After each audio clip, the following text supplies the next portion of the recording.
Hey everyone, Don with Breja ToneWorks, and thanks for watching. Today's video is really quick and simple. It has to do with creating clean and reusable volume pot grounding points. Now, you know that when you're creating a volume pot, you actually have to ground one of the lugs. Basically, most people tend to bend it back and ground it to the top of the pot itself, and it turns into something like this. People use too much solder, and it gets to be too messy overall. And sometimes too much solder actually means that people are putting too much heat onto the pot, which actually can damage some of the components on the inside.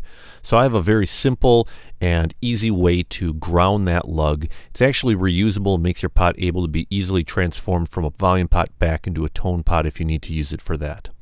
What I do is simply take a portion of my guitar strings from when I change them, most likely a G string, and I actually just run that from the lug to the top of the pot and put a real small piece of solder there in order to hold it in. Then when I want to connect wires to it, basically all I do is just simply make a short little hook on the end, hook it up to that wire, and I can solder it in. It makes it easy to take those off individually instead of having this giant lump of solder and all of the wires coming to one point, and then sometimes they all kind of come undone at the same time.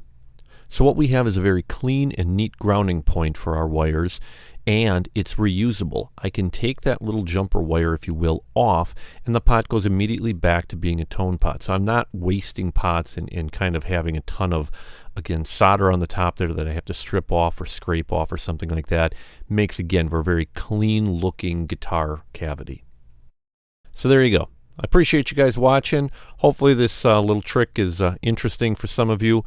As always, if you have questions, please email me at brejatoneworks@gmail.com. And remember, tone, it's not just a knob, it's sound advice. Thanks.